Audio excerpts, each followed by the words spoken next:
There's 1,000 of you. I said close them doors. Ushers, close the doors. Close the doors. Close the doors. It's 1,000 that's watching online. This is a small seed. If I get 1,000 online to give this, if I get 1,000 in the sanctuary to give this, that's $40,000 tonight. Now, everyone up here, we've all sowed and seeded, but I need everyone standing up here with us, with me, to plant a seed of $100. Because again, it costs to sit up here. And this is what I need you to do. If you're giving electronically, or even if you're giving tangibly, I'm gonna have y'all come to the altar and give it, because I need to see 1,000 people moving. Bring them baskets. I want the baskets up here. I want to see the folk. Y'all start moving. Y'all can bring it right now. Come. 1,000 people need to give $20. 1,000 people need to give $20. 1,000 people online need to give $20. This is. I caught wind of that Marvin Sapp thing. I had a couple minutes, right? I'm chilling. I had a couple minutes. I had to shoot close to the city, whatever. So I kind of looked at it and read. And this old lady on the phone driving. Like, why are you even on the phone? You old. You shouldn't even be on the road to begin with. Put the phone down, Granny. I was just thinking about Marvin Sapp. I think he a bishop and a gospel singer. So he basically, in the video, I remember putting this video up. He asked the congregation, 1,000 people in the congregation for $100, for $20.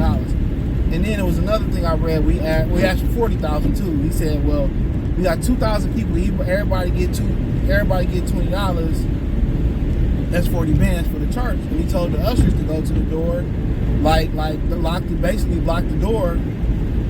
If they don't give the money, don't let them out. And I'm telling y'all, man, these pastors, there's some genuinely good pastors out here in the black community, but there's some bad ones. I done worked around one of them in the city of Detroit, but I'm not getting into it.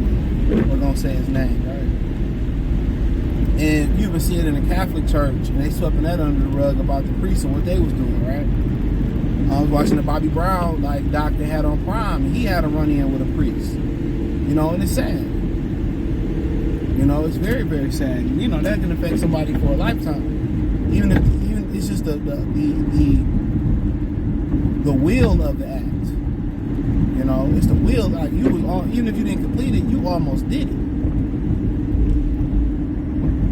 You almost. I gotta run this light. I hate to run this light. Fucking pharmacy is. I wish I didn't do that, but it is what it is, right?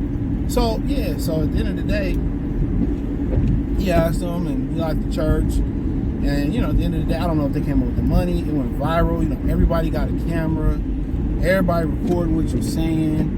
Everybody screenshotting what you're texting. So you got to be very careful what you're saying. They can alter what you say and make it seem with AI and make you say something that you didn't even say.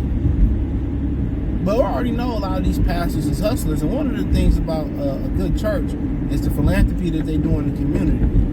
When they do good drives, they do, maybe with some of the utility companies in your city or your town, they do programs with them to wipe your debt clean if you do the program. That's a sign of a good church. That do food baskets and food. Drive to church on them. I don't know the name of the church, but I do know the pastor. Years ago, I lived in Detroit. I lived that way. I lived in Brightmoor. He lived around the corner, and there was a situation that happened where his daughter's baby daddy sent him to the upper room or whatever, right? And sad story, right? The gas station. I go to the gas station every day. But it was like, yeah, he used to church. His church is like on Linden and Schoolcraft. And every year, Easter, they would give us food baskets. I ain't talking about no bull job. That food basket was worth. Today it's about $200 worth of food in that food basket. There was like a corned beef or a turkey in there, a bunch of food in there, fruits and vegetables, good food. You know what I'm saying? You have a really good Easter dinner, for a solid about 10 people, bro. Solid 10 people, probably 2 servings. That church would always do things and do these drives, and churches around there would do. That's the sign of a good church. When they're not just taking your tithes, when they giving you something back other than the word. One of the members in the church might have hard times at our house. they go over there and make sure the house good. You know what I'm saying? Stuff like that's a good sign of a church. And I don't know much about Marvin Sapp, but yeah, I don't know much about him, but to do that, it's not a good look. And you know, I never think, even in his response, I don't think he specified what he was gonna do with that 40,000. And it looked like, I don't know, it had the camera, he looked like he in a super church. I mean, you had a gospel career. I know you got bills to pay in your church and all that, but you got preachers asking for people to put a jet out, buy them a private jet, and fund their lifestyles. And it's just to the point why y'all wonder why a lot of people this generation has turned away from the church. And it started with millennials. Y'all wonder why these people, they turned away from the church.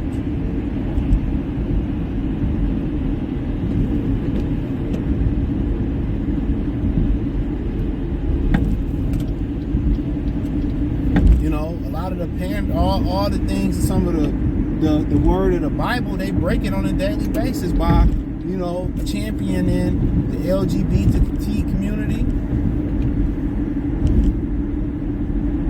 You know what I'm saying?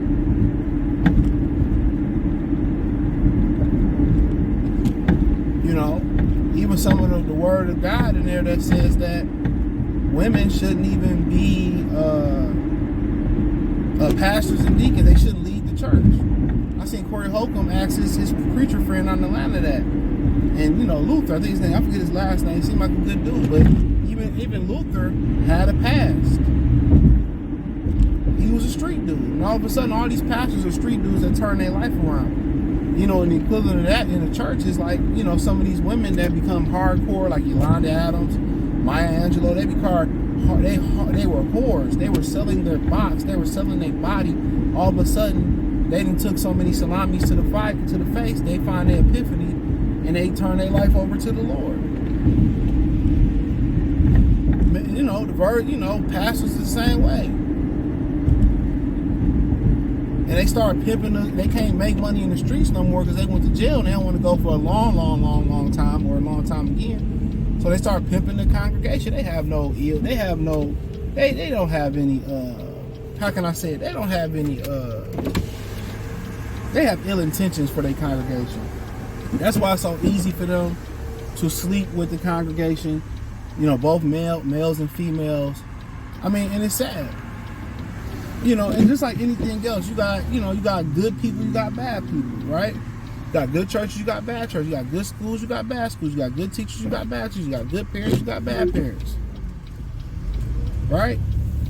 So I ain't here to shit on churches and nothing like that, because I don't mind going to the right church. But at the same time, stuff like this is, you wonder why the youth don't believe in nothing no more. This is why the youth don't believe in Nathan no more. This is why they don't believe. When you see stuff like this, like, how can you believe that everything around me is chaos? How can I form a relationship with God and you help connect me to God and it's chaotic? It's chaotic. You telling lies to my face. You know, you telling lies to my face. It's very chaotic. So, you know, at the end of the day, you know, you wonder why, man. And it's going to be a special place in the afterlife for these people. There's going to be a special place in the afterlife for these people, man. I promise you. There's going to be a special place in the afterlife for these people. I promise you. I promise you, I promise you. Because a lot of people can be walking the faith of God, and y'all deter them. Y'all destroy them. You know, with that great power that most preachers and pastors and people who lead the church have, it's a great responsibility. You done seen pastors drunk. You done seen pastors sleeping with the congregation, stealing the money, misusing the funds. You know, they get together. And The Wire showed you that. They get together and they'll sell out a city to the right politician. It ain't like they riding with the Democrats or the Republicans because it's It's what's best for the people. No, it's what's best for their pockets. They're moving they're moving based on monetary gains and losses. Real talk. They moving based on monetary gains and losses. And the youth is seeing that and like, why would I go to church and do this, do that, and the third? Like, you telling us we need to fly straight, but you always doing some crooked shit. You ain't got to be perfect. You always doing some crooked shit. The Bible say no LGBTQ plus people in the Bible. Y'all saying that. It says no women should be in the leadership, paraphrasing.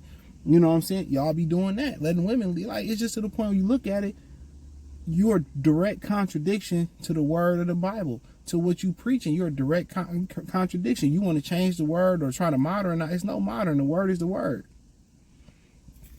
And we don't understand that. The youth don't understand it. On nothing but bad things happening to them, and you tell them to keep faith, and you out here playing crooked. Come on, man. It's gonna be a special place in hell for these guys, man. Special place in hell. They're gonna yell in hell.